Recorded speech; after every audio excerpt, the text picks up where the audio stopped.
ಕಣ್ಣಿಗೆ ಕಾಣದೇ ಇರೋಂಥ ಸೂಕ್ಷ್ಮವಾಗಿರೋಂಥ ಒಂದು ಕೆಟ್ಟ ವೈಬ್ರೇಷನ್ಸ್ ಕೂಡ ಬರ್ತಾ ಇರುತ್ತೆ ಮನೆಯೊಳಗೆ. ಅವಾಗ ಅದು ಕ್ಲಿಯರ್ ಮಾಡ್ಕೋಬೇಕು. ಅದಕ್ಕೆ ವರ್ಷಕ್ಕೊಂದು ಸರಿ ಹೋಮನೋ, ವರ್ಷಕ್ಕೊಂದು ಶುಭ ಕಾರ್ಯನೋ, ವರ್ಷಕ್ಕೊಂದು ವ್ರತನೋ, ಗಣೇಶನ ಕೂರಿಸುವಂಥದ್ದು ಮನೆಯಲ್ಲಿ ಪಾಸಿಟಿವ್ ಎನರ್ಜಿ ಆಗುತ್ತೆ. ಮನೆಯೆಲ್ಲ ಕ್ಲೀನ್ ಮಾಡ್ತೀರಾ, ನೀಟಾಗಿ ಶುದ್ಧವಾಗಿ ಇಟ್ಕೋತೀರಾ. ಮತ್ತು ಒಂದು ದೈವಶಕ್ತಿ ಥರ ಮಂತ್ರ ಹೇಳ್ತೀರಾ, ಭಜನೆ ಮಾಡ್ತಾರೆ. ಹಿಂದಿನ ಕಾಲದ ಹರಿಕತೆ ಹೇಳ್ತಾರೆ, ಮನೆಯೆಲ್ಲ ಫುಲ್ಲು ವೈಬ್ರೇಷನ್ ಆಗೋದು. ಸತ್ಯನಾರಾಯಣ ಸ್ವಾಮಿ ಪೂಜೆ ಮಾಡಿಸೋರು ಮನೇಲಿ 5 ವರ್ಷ ಕಂಟಿನ್ಯೂಸ್ ಆಗಿ ಮಾಡಿಸ್ಬೇಕು ಮಿನಿಮಮ್ಮು, ಇಲ್ಲ ಅಂತಂದರೆ ಹಂಗೆ ಹಿಂಗೆ ಅಂತ ಏನನ್ನು ಹೇಳು. ಸೊ ಹಾಗಾಗಿ ಮನೆ ಒಳಗಡೆ ನೆಗೆಟಿವ್ ವೈಬ್ರೇಷನ್ಸ್ ಬರಬಾರ್ದು, ಕೆಟ್ಟದ್ದು ಆಗಬಾರ್ದು. ಮಂಗಳವಾರ ಮತ್ತು ಶುಕ್ರವಾರ ಈ ಒಂದು ಇದನ್ನು ಹಚ್ಚಬೇಕು. ಏನು ಅಂತಂದರೆ ಸಾಂಬ್ರಾಣಿಯನ್ನು ಹಚ್ಚಿ, ಆ ಸಾಂಬ್ರಾಣಿಗೆ ನೀವೇನು ಮಾಡಿದ್ದೆ, ಬಿಳಿ ಸಾಸಿವೆಯನ್ನು ಕೂಡಿ ಸೇರಿಸಾಕಿ ಮನೆಯ ಮೂಲೆಗೂ ಮಂಗಳವಾರ ಶುಕ್ರವಾರ ನೀವು ಹಾಕಿ ಹೊಗೆನ ಹಿಂಗೆ ತೋರಿಸ್ಬೇಕು.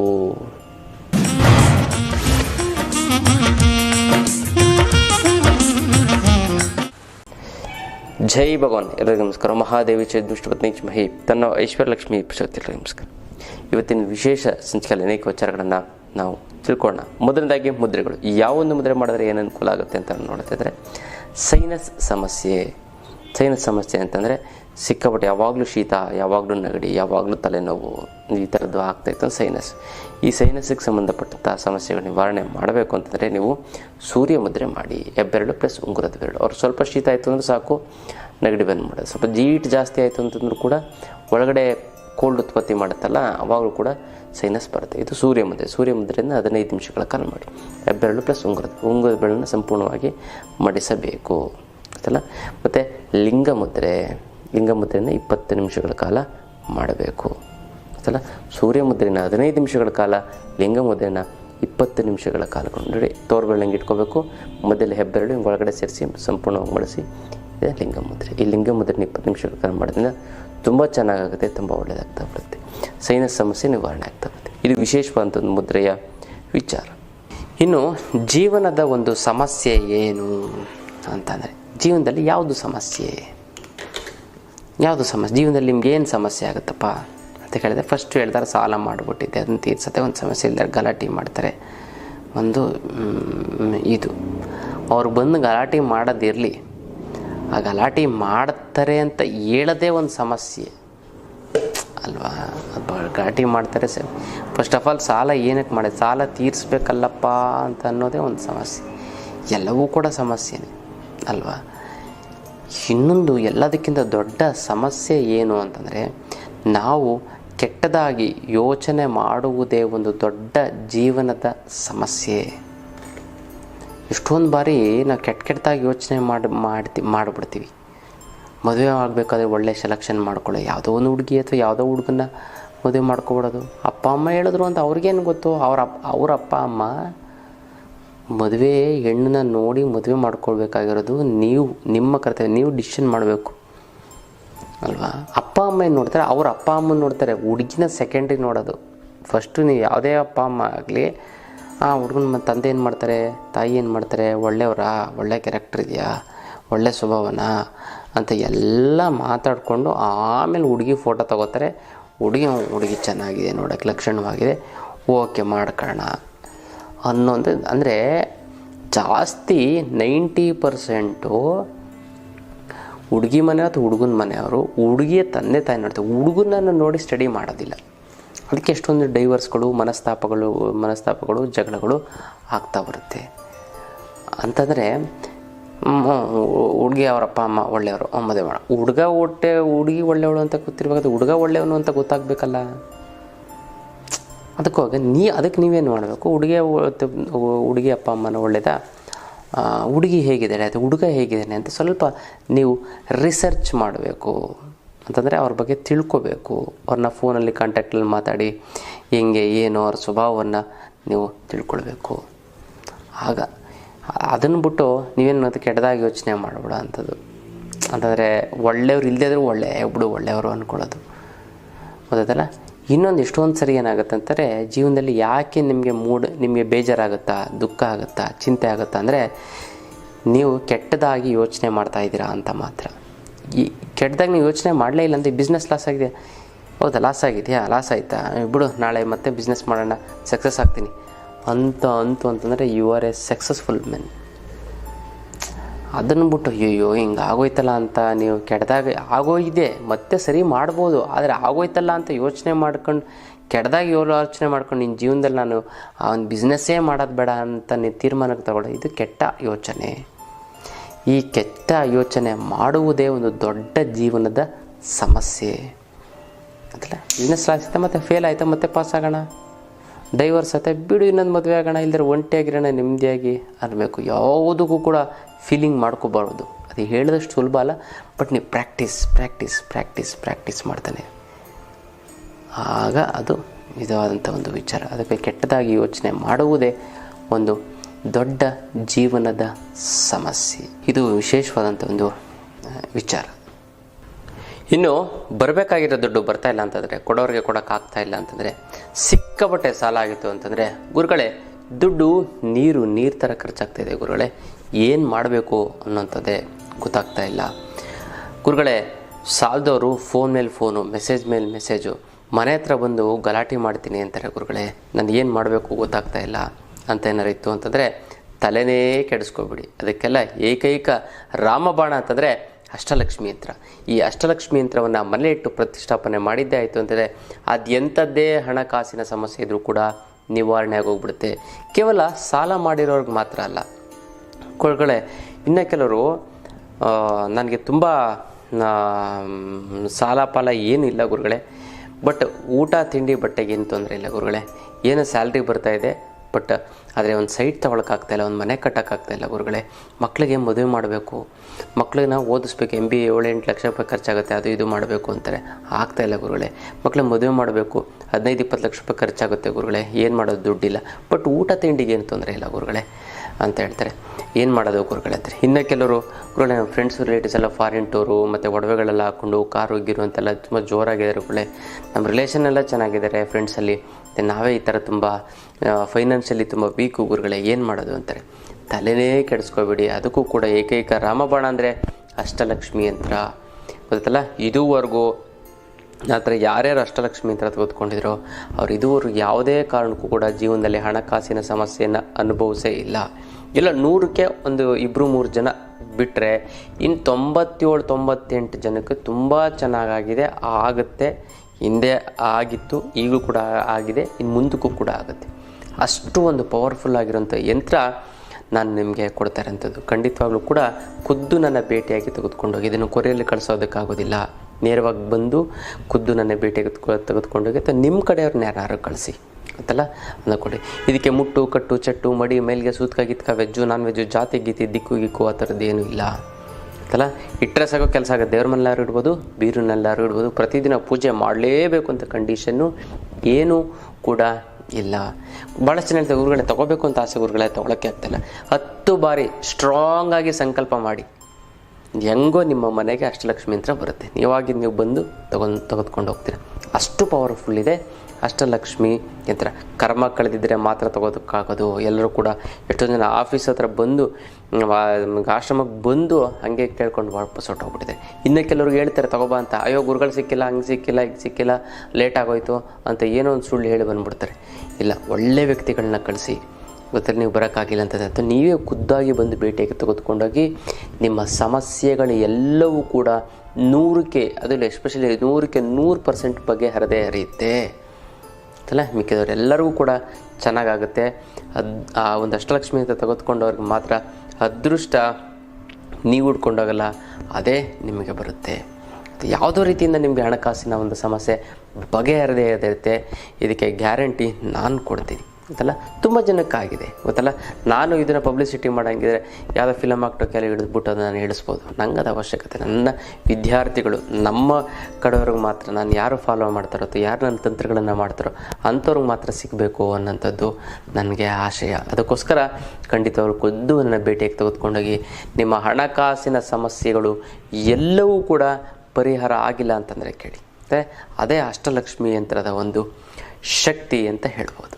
ಇನ್ನು ಮನೆಯಲ್ಲಿ ಭಾಳಷ್ಟು ಜನ ನೀವು ಮನೆಯಲ್ಲಿ ನೋಡಿ, ಮನೆಯಲ್ಲಿ ನೆಗೆಟಿವ್ ಎನರ್ಜಿಸ್ ಜಾಸ್ತಿ ಇರುತ್ತೆ.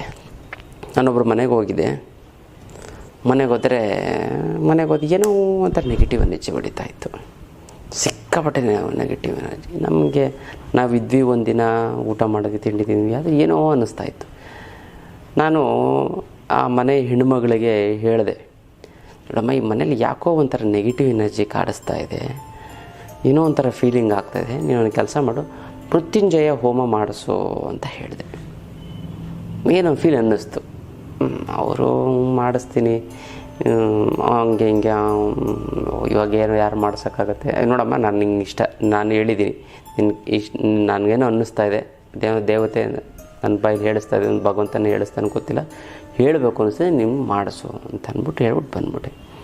ಆಮೇಲೆ ಒಂದು 10-15 ದಿನ ಯಾರಿಗೆ ಆ ಎಮ್ಮಗೆ ಏನು ಅನ್ನಿಸ್ತೋ ಮನೆಯಿಂದ ಯಜಮಾನಿಗೆ ಆಯಿತು ಅಂದ್ಬಿಟ್ಟು ಅವರು ಮಾಡಿಸಿದ್ರು. ಪಕ್ಕದ ಮನೇಲಿ ಪುರೋಹಿತರಿದ್ದು ಅವ್ರನ್ನ ಕರ್ಕೊಂಡು ಬಂದು ಮಾಡಿಸಿದ್ರು. ಅದಲ್ಲ ಈ ಮಹಾಮೃತ್ಯುಂಜಯ ಹೋಮ ಮಾಡಿಸಿದ್ರು. ಎಲ್ಲ ಜಪ ಆಯಿತು, ಸಂಕಲ್ಪ ಆಯಿತು, ಹೋಮ ಎಲ್ಲ ಪ್ರತಿಯೊಂದನ್ನು ಕೂಡ ಮಾಡಿ ಅದ್ಭುತವಾಗಿ ಮಾಡಿಕೊಟ್ಟು ಹೋದರು.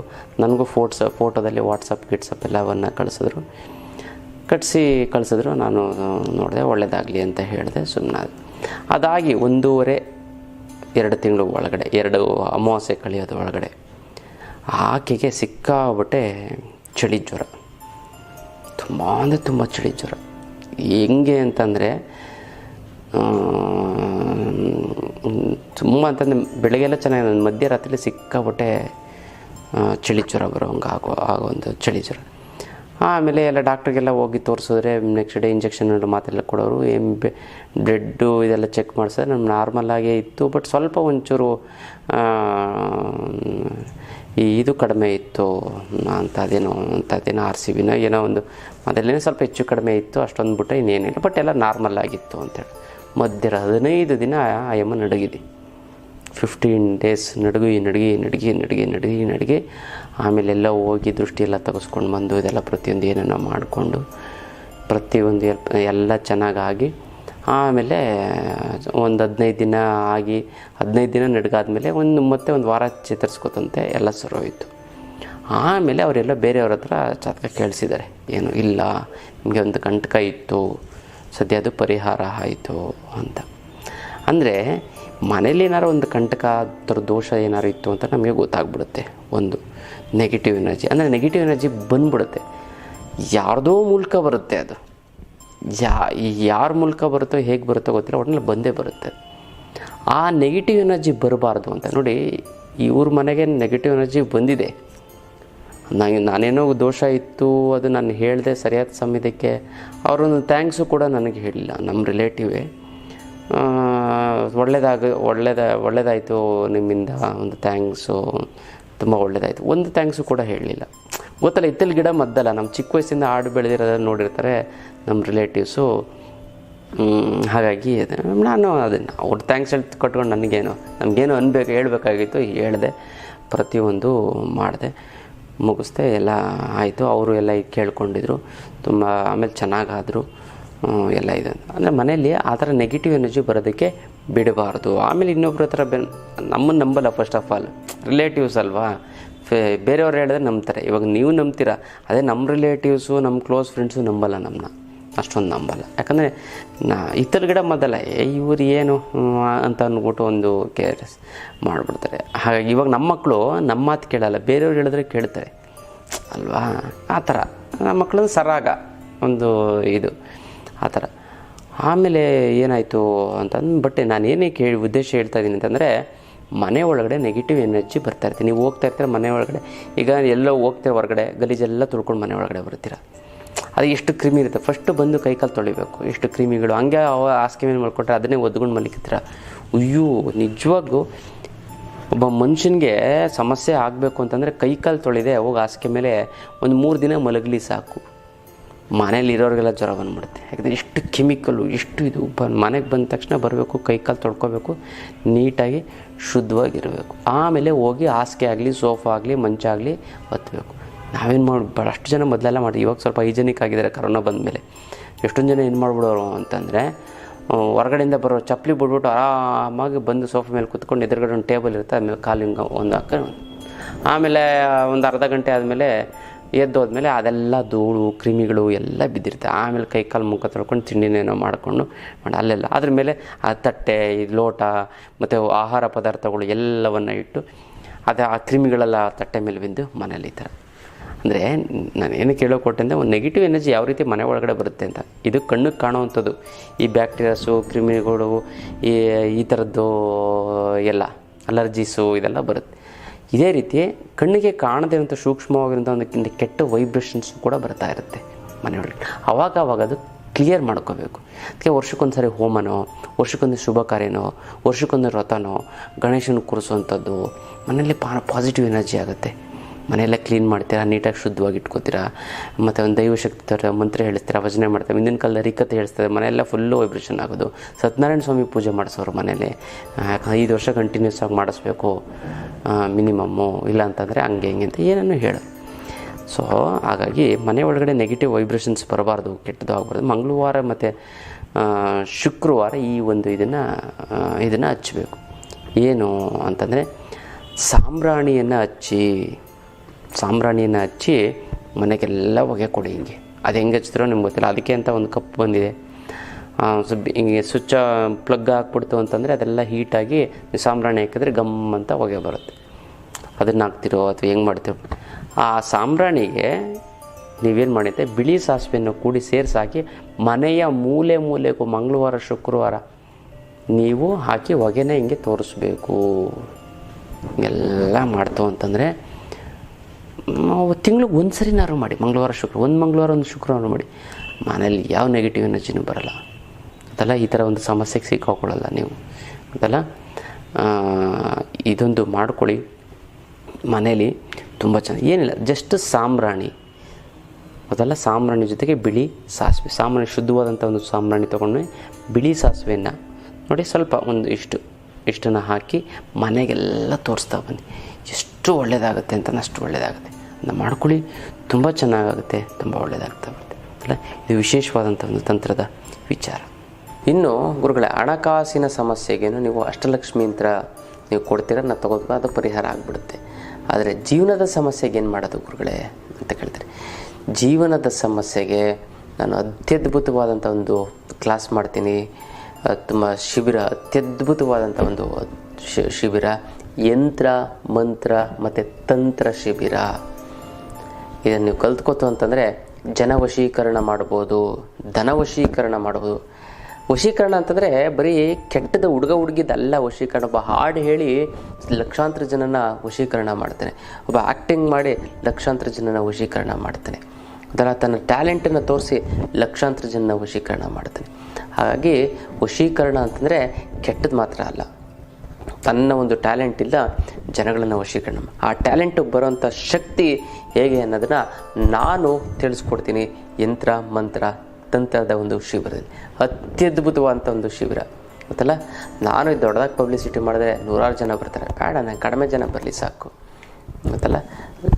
ಲೆಸ್ ಲಗೇಜ್ ಮೋರ್ ಕಂಫರ್ಟ್ ಅಂತ ಗೊತ್ತಲ್ಲ. ಕೆಲವೊಂದರ ವಿದ್ಯೆಗಳು ಅದ್ಭುತವಾಗಿ, ಯಾಕಂದರೆ ಭಕ್ತಿಯಿಂದ ಬಂದು ಗುರುಗಳ ಮೇಲೆ ಒಂದು ಭಕ್ತಿ, ಗುರುಗಳ ಮೇಲೆ ಒಂದು ನಂಬಿಕೆ ವಿಶ್ವಾಸ ಇತ್ತು ಅಂತಂದ್ರೆ ಮಾತ್ರ ಕಲ್ತ್ಕೋಬೇಕು ಅನ್ನೋದು ನನ್ನ ಆಶೆ ಗೊತ್ತಲ್ಲ. ಏನೋ ಹೇಳ್ಕೊಟ್ಬಿಡ್ತಾರೆ ಏನೋ ಒಂದು, ಖಂಡಿತವಾಗ್ಲೂ ಕೂಡ ನೀವು ಬೇರೆಯವ್ರಿಗೆ ಹೇಳಿಬಿಡಿ, ನೀವು ಮಾತ್ರ ಕಲ್ತ್ಕೊಂಡೋಗಿ. ನಾನು ಹೇಳ್ತೀನಿ ಯಾಕೆ ಅಂತಂದರೆ ನೀವು ಚೆನ್ನಾಗಾಗಿ ಗೊತ್ತಲ್ಲ. ಬೇರೆಯವ್ರನ್ನ ಹೇಳ್ಕೊಟ್ಬಿಡ್ತು ಅಂತಂದರೆ ಈ ವಿದ್ಯೆನ ಅವ್ರು ಚೆನ್ನಾಗಿ, ನನ್ನ ಸ್ವಾರ್ಥಕ್ಕೋಸ್ಕರ ಹೇಳ್ತಾರೆ. ಕರ್ಕೊಂಡು ಬನ್ನಿ, ಒಳ್ಳೆ ವ್ಯಕ್ತಿಗಳಿದ್ದರೆ ಖಂಡಿತ ಕರ್ಕೊಂಡು ಬನ್ನಿ, ನಿಮಗೆ ಬೇಕಾದವರು, ನಿಮಗೆ ಸಪೋರ್ಟ್ ಮಾಡೋವಂಥವ್ರು ಗೊತ್ತಲ್ಲ. ಆದರೆ ನೀವು ಮಾತ್ರ ಬಂದು ಕಲ್ತ್ಕೊಂಡೋಗಿ ಚೆನ್ನಾಗಾಗಿ. ಯಾಕಂದರೆ ನೀವು ನಮ್ಮ ವಿದ್ಯಾರ್ಥಿಗಳು. ತುಂಬ ಖುಷಿ ಆಯಿತು ಗುರುಗಳೇ, ಎಷ್ಟು ಚೆನ್ನಾಗಿ ಕಮೆಂಟ್ಗಳಾಗ್ತಾರೆ ಅಂತ. ತನುಶ್ರೀ ಅಂತ ಅಂದ್ಬಿಟ್ಟು ಅದ್ಭುತವಾಗಿ ಕಮೆಂಟ್ ಆಗ್ತಾರೆ. ಗುರುಗಳೇ ನಂಗೆ ಚೆನ್ನಾಗಾಯಿತು, ನೀವು ಹೇಳೋ ತಂತ್ರ ಸೂಪರು ಅಂತ. ಮತ್ತು ರಮ್ಯಾ ಅಂತ ಅವರು ಕೂಡ ತುಂಬ ಚೆನ್ನಾಗಿ ಕಮೆಂಟನ್ನು ಯಾವಾಗಲೂ ಕೂಡ ಮಾಡ್ತಾಯಿರ್ತಾರೆ. ಗುರುಗಳೇ ನಂಗೆ ಅದಾಯಿತು, ಇದು ಒಳ್ಳೆಯದಾಯಿತು, ಇದಾಯಿತು, ನಂಗೆ ಸಕ್ಸಸ್ ಆಯಿತು, ಬೇರೆಯವ್ರುಗಳೇ ಅವ್ರಿಗೂ ಒಳ್ಳೆಯದಾಯಿತು, ಖುಷಿಯಾಗಿದೆ, ಸಾಕು. ಆ ಒಂದು ತೃಪ್ತಿ ನನಗೆ ಸಾಕು. ಅದಕ್ಕೋಸ್ಕರ ಯಂತ್ರ ಮಂತ್ರ ತಂತ್ರದ ಶಿಬಿರವನ್ನು ಕಲ್ತ್ಕೊಳ್ಳಿ. ಜನವಶೀಕರಣ ಧನವಶೀಕರಣ ಆಗುತ್ತೆ. ಯಾವ್ಯಾವ ಸಮಸ್ಯೆಗೆ ನಿವಾರಣೆ ಆಗ್ತಾ ಬಂತು, ಗಂಡ ಹೆಂಡತಿ ಜಗಳ ನಿವಾರಣೆ ಆಗ್ತಾ ಬಂದ್ಬಿಡುತ್ತೆ. ಮತ್ತು ಕೋರ್ಟ್ ಕಚೇರಿಗಳ ಸಮಸ್ಯೆ ನಿವಾರಣೆ ಆಗ್ತಾ ಬರುತ್ತೆ. ಮತ್ತು ಹಣಕಾಸಿನ ಸಮಸ್ಯೆ ನಿವಾರಣೆ ಆಗ್ತಾ ಬರುತ್ತೆ. ತಪ್ಪು ಡಿಸಿಷನ್ ತೊಗೊಂಡು ಜೀವನ ಹಾಳು ಮಾಡ್ಕೊ ಅದು ಸರಿ ಹೋಗ್ತಾ ಹೋಗುತ್ತೆ. ಮತ್ತು ನಿಮ್ಮ ಮಾತಿನಲ್ಲಿ ಒಂದು ಹಿಡಿತ ಅನ್ನೋದು ಬರುತ್ತೆ, ಶಕ್ತಿ ಬರುತ್ತೆ, ನಿಮ್ಮ ಮಾತನ್ನು ಎಲ್ಲ ಕೇಳ್ತಾರೆ, ಜ್ಞಾನ ವೃದ್ಧಿ ಆಗುತ್ತೆ, ಬುದ್ಧಿ ಬರುತ್ತೆ, ಶಕ್ತಿ ಬರುತ್ತೆ, ಆರೋಗ್ಯ ಬರುತ್ತೆ. ಮುದ್ರೆಗಳನ್ನು ಹೇಳ್ಕೊಡ್ತೀನಿ, ಅತ್ಯದ್ಭುತವಾದಂಥ ಮುದ್ರೆಗಳು ಹೇಳ್ಕೊಡ್ತೀನಿ. ಆದರೆ ನೀವು ಸಿಂಪಲ್ಲಾಗಿ ಆ ಮುದ್ರೆ ಮಾಡ್ಕೊಂಡ್ರೆ ಸಾಕು, ಲೈಫ್ ಲಾಂಗ್ ನಿಮ್ಗೆ ಯಾವ ಕಾಯಿಲೆನೂ ಕೂಡ ಬರೋದಿಲ್ಲ. ಅಂತ ಅತ್ಯದ್ಭುತವಾದಂಥ ಮುದ್ರೆಯನ್ನು ನಾನು ನಿಮ್ಗೆ ತಿಳಿಸ್ಕೊಡ್ತೀನಿ ಗೊತ್ತಲ್ಲ.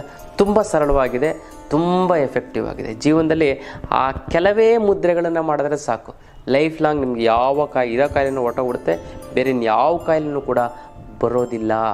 ಅಂಥ ಒಂದು ಪವರ್ಫುಲ್ ಆಗಿರುವಂಥ ಮುದ್ರೆ, ಸೀಕ್ರೆಟ್ ಆಗಿರುವಂಥ ಮುದ್ರೆ, ಅತ್ಯದ್ಭುತವಾದಂಥ ಮುದ್ರೆನ ಹೇಳ್ಕೊಡ್ತೀನಿ. ಮತ್ತು ಕಿವಿಯಲ್ಲಿ ಬೀಜಾಕ್ಷರಿ ಮಂತ್ರವನ್ನು ನಾನು ನಿಮಗೆ ತಿಳಿಸ್ಕೊಡ್ತೀನಿ. ಆ ಒಂದು ಬೀಜಾಕ್ಷರಿ ಮಂತ್ರ ಇಟ್ಕ ಪ್ರಪಂಚವನ್ನು ಆಳ್ಬೋದು ನೀವು ಅದಲ್ಲ, ಅದನ್ನು ನೀವು ಮಾಡ್ಕೊಳ್ಳಿ. ಅಂತೆಲ್ಲ ಕೂಡಲೇ ನೀವೆಲ್ಲ ಆಳಿಲ್ಲ ಪ್ರಪಂಚನ ಅಂತ ಕೇಳುವಾಗೆಲ್ಲ ಒಂದು ಬುದ್ಧಿವಂತರು ನೋಡಿ. ನಾನು ಹೇಳೋಂಥದ್ದು ನಾವು ಆಧ್ಯಾತ್ಮದಲ್ಲಿರೋಂಥವ್ರು, ಎಷ್ಟು ಬೇಕೋ ಅಷ್ಟು ನಾನು ಮಾಡ್ಕೊತೀನಿ. ತುಂಬ ಅತಿ ಆಸೆ ಇತ್ತು ಅಂದ್ರೆ ಎಲ್ಲ ಗುಡ್ಡೆ ಹಾಕೊಂಡು ಏನು ಮಾಡೋಣ, 1000 ಕೋಟಿ 2000 ಕೋಟಿ ತೊಗೊಂಡು ಏನು ಮಾಡೋಣ ಅಲ್ವಾ. ಆವಾಗಲೂ ಇಷ್ಟೇ ತಿನ್ನೋದಿಷ್ಟ ಅನ್ನ ಮಲ್ಕೊಳ್ಳೋದು ಒಂದು ಮೂಲೆಯಲ್ಲಿ. ಆವಾಗಲೂ ಏನು 2000 ಕೋಟಿ ದುಡ್ಡು ಬಿಡ್ತು ಅಂತಂದರೆ ಏನು ವಿಶೇಷವಾದಂಥ ಒಂದು ಸ್ವರ್ಗ ಏನು ಸಿಕ್ಬಿಡಲ್ಲ. ಅವನು ಮನುಷ್ಯ, ನೀವು ಕೋಟಿ ಕಾರ್ ತೊಗೊಳ್ಳಿ, 10 ಕೋಟಿ ಕಾರ್ ತೊಗೊಳ್ಳಿ, ಅದು ರೋಡ್ ಮೇಲೆ ಹೋಗೋದು ಅಲ್ಲ. 2 ಲಕ್ಷದ ಕಾರ್, ಸೆಕೆಂಡ್ ಹ್ಯಾಂಡ್ ಕಾರ್ ತೊಗೊಳ್ಳಿ, ಅದು ರೋಡ್ ಮೇಲೆ ಹೋಗೋದು. ಸ್ಪೆಷಲ್ ಏನಿಲ್ಲ, ಸ್ವಲ್ಪ ಕಂಫರ್ಟಬಲ್ ಇರುತ್ತೆ ಅಷ್ಟೇ. ಅದು ಬಿಟ್ಟರೆ ಸೊ ಆಧ್ಯಾತ್ಮದಲ್ಲಿ ನನ್ನ ವಿದ್ಯಾರ್ಥಿಗಳು ನೀವು ಮುಂದೆ ಬರಬೇಕು ಗೊತ್ತಲ್ಲ. ಈ ಒಂದು ಶಿಬಿರವನ್ನು ನೀವು ಅಟೆಂಡ್ ಮಾಡಿದ್ದೇ ಆಯಿತು ಅಂತಂದರೆ ನಿಮ್ಮ ದೇಹವನ್ನೇ ನಾನು ಯಂತ್ರ ಮಾಡ್ತೀನಿ, ನಿಮ್ಮ ಮಾತನ್ನೇ ಮಂತ್ರ ಮಾಡ್ತೀನಿ. ನೀವು ಮಾಡುವಂಥ ಎಲ್ಲ ಕೆಲಸವೂ ಕೂಡ ತಂತ್ರವನ್ನು ಆಗಬೇಕು, ಆ ರೀತಿ ಮಾಡ್ಕೊಡ್ತೀನಿ. ತುಂಬ ಸರಳ, ಅತಿ ಸರಳವಾಗಿರುವಂಥದ್ದು ನಾನು ಹೇಳ್ಕೊಡ್ತೀನಿ. ನೀವು ಮಾಡಿ. ಮಾಟಮಂತ್ರ ವಾಮಾಚಾರ ಪ್ರಯೋಗ ಆಗಿದ್ದೆ ಅಂತ ಯಾವುದೇ ರೀತಿಯಂಥ ದೃಷ್ಟಿದೋಷಗಳಿತ್ತು ಅಂತಂದರೆ, ಯಾವುದೇ ಶತ್ರುವಾದಗಳಿದ್ರೂ ಕೂಡ ನಾನು ಹೇಳ್ಕೊಡೋ ಯಂತ್ರ ಮಂತ್ರ ತಂತ್ರದಿಂದಲೇ ಅವನ ಸಂಪೂರ್ಣವಾಗಿ ಭಸ್ಮ ಮಾಡಿಬಿಡ್ಬೋದು, ನಾನು ದೂರ ಕಳಿಸ್ಬಿಡ್ಬೋದು, ಅವ್ರು ಇಲ್ಲೇ ಆದಂಗೆ ಮಾಡಿಬಿಡ್ಬೋದು ಅಲ್ಲ. ಆ ಥರ ಮಾಡ್ಕೊಳ್ಬೋದು. ಮಾಡ್ಕೊಳ್ಳಿ, ಆ ಒಂದು ವಿದ್ಯೆಯನ್ನು ಕಲ್ತ್ಕೊಡಿ. ಶಿಬಿರವನ್ನು ಮಾಡ್ತಾಯಿದ್ದೀನಿ, ಮಿಸ್ ಮಾಡದೆ ಮಾಡಿ ಅಲ್ಲ. ಇದು ವಿಶೇಷವಾದಂಥ ಒಂದು ನಮ್ಮ ಒಂದು ಶಿಬಿರದ ಒಂದು ವಿಚಾರ. ಇನ್ನಷ್ಟು ವಿಚಾರಗಳನ್ನು ತಿಳ್ಕೊಳ್ಳೋಣ ಮುಂದಿನ ಸಂಚಿಕೆಯಲ್ಲಿ. ಅಲ್ಲಿವರೆಗೂ